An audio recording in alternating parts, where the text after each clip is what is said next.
नमः शिवाय। हर हर महादेव। प्रिय मित्रों, जैसे कि भगवान शिव और माता पार्वती के सुखी दाम्पत्य जीवन की 10 बातें शायद आप सभी नहीं जानते होंगे, क्योंकि अगर आदर्श दाम्पत्य जीवन की बात करें तो भगवान शंकर और भगवान राम को सर्वोच्च माना गया है। इसलिए आइए जानते हैं क्या है भगवान शिव और माता पार्वती की सुखी दाम्पत्य जीवन की 10 बातें।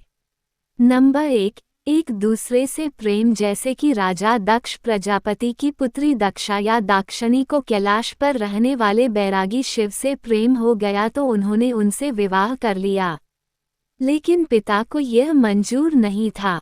पिता ने जब एक बार उनके पति का अपमान किया तो अपने पति का अपमान सह नहीं पाए और उन्होंने पिता के ही यज्ञ में कूदकर खुद को भस्म कर लिया। ये सुनकर भगवान शिव को अपार दुख और क्रोध उत्पन्न हुआ।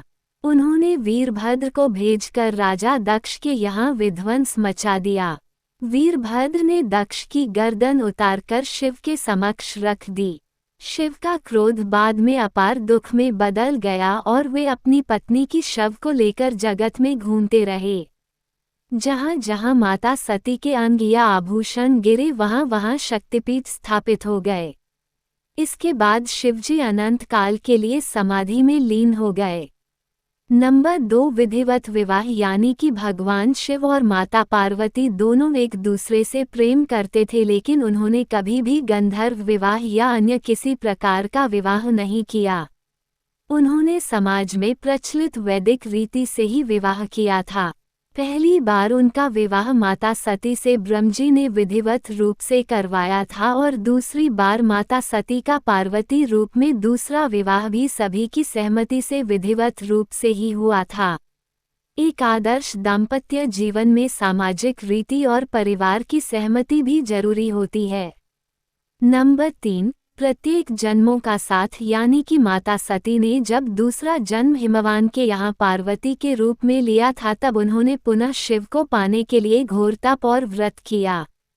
उस दौरान तारकासुर का आतंक था। उसका वध शिवजी का पुत्र ही कर सकता था, ऐसा उसे वरदान था। लेकिन शिवजी तो तपस्या में लीन थे। ऐसे में देवताओं ने शिवजी का विवाह पार्वती जी से करने के लिए एक योजना बनाई। उसके तहत कामदेव को तपस्या भंग करने के लिए भेजा गया। कामदेव ने तपस्या तो भंग कर दी, लेकिन वे खुद भस्म हो गए। बाद में शिवजी ने पार्वती जी से विवाह किया। इस विवाह में शिवजी बारात लेकर पार्वती जी के यहाँ पहुँचे। इस कथा का रोचक वर्णन पुराणों में मिलेगा। शिव को विश्वास था कि पार्वती के रूप में सती लौटेगी, तो पार्वती ने भी शिव को पाने के लिए तपस्या के रूप में समर्पण का एक आदर्श उदाहरण प्रस्तुत किया। नंबर 4, यानी कि एक पत्नी व्रत। भगवान शिव और पार्वती ने एक दूसरे के अलावा अन्य किसी को भी अपना जीवन साथी कभी नहीं बनाया। शिव की पहली पत्नी सती ने ही अगले जन्म में पार्वती के रूप में जन्म लिया और वही उमा, उर्मी, काली कही गई हैं। बात चाहे सृष्टि निर्माण और उसके संचालन की हो या परिवार की गाड़ी हाँकने की, पुरुष और प्रकृति का समान रूप से योगदान देना जरूरी है। नंबर 5, आदर्श गृहस्थ जीवन। यानी कि सांसारिक दृष्टि से शिव पार्वती व शिव परिवार गृहस्थ जीवन का आदर्श है। पति पत्नी के संबंधों में प्रेम, समर्पण और घनिष्ठता का श्रेष्ठ उदाहरण प्रस्तुत करके उन्होंने अपनी संतानों को भी आदर्श बनाया और एक संपूर्ण पारिवारिक जीवन और उसके उत्तरदायित्व का निर्वाह किया। नंबर 6, पत्नी को भी दिया ब्रह्मज्ञान। यानी कि भगवान शिव ने जब ब्रह्मज्ञान प्राप्त किया था तो उन्होंने अपनी पत्नी माता पार्वती को भी इस ज्ञान को किस तरह से प्राप्त किया जाए ये बताया था। अमरनाथ की गुफा में उन्होंने माता पार्वती को अमर ज्ञान दिया था, ताकि माता पार्वती भी जन्म मरण के चक्र से छूटकर सदा के लिए उनकी ही अर्धांगिनी बनकर रहे। नंबर 7, एक दूसरे के प्रति सम्मान। यानी कि वैवाहिक जीवन में आपसी सामंजस्य, प्रेम के अलावा एक दूसरे के प्रति सम्मान की भावना जरूरी है। नहीं है तो गृहस्थ जीवन में कलह रहता है। शिव के मन में माता पार्वती और पार्वती के मन में शिव के प्रति जो अगाध प्रेम और सम्मान की भावना है वह पूजनीय है। इससे प्रत्येक दंपति को सीख मिलती है। इसके कई उदाहरण पुराणों में है कि माता पार्वती ने शिव के सम्मान के लिए सब कुछ न्यौछावर कर दिया तो शिव ने भी माता पार्वती के प्रेम और सम्मान में सब कुछ किया। यदि दाम्पत्य जीवन में कोई पति पत्नी एक दूसरे का सम्मान नहीं करते हैं और उनके सम्मान की रक्षा नहीं करते हैं तो वह दाम्पत्य जीवन आगे चलकर असफल हो जाता है। नंबर 8, योगी बना गृहस्थ। यानी कि भगवान शिव महान योगी थे और वे हमेशा ही समाधि और ध्यान में ही लीन रहते थे, लेकिन माता पार्वती का ये तब वह प्रेम ही था कि योगी बना एक गृहस्थ।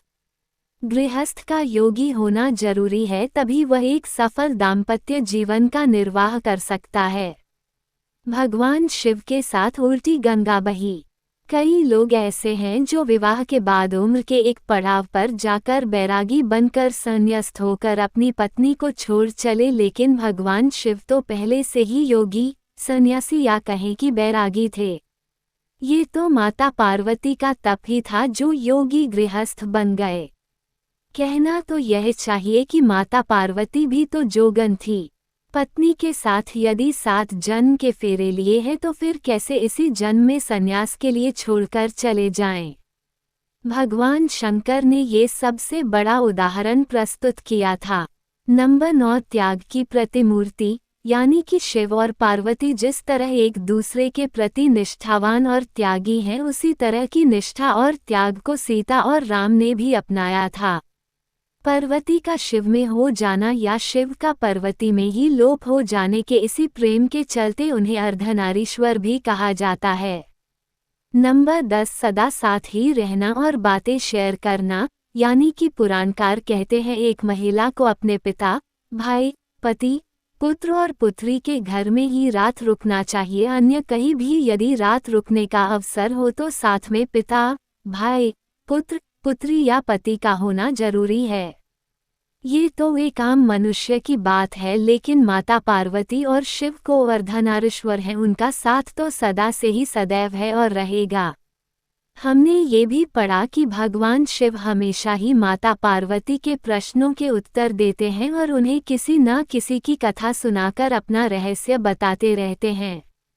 इसी तरह माता पार्वती भी शिव को अपना रहस्य बताती रहती हैं।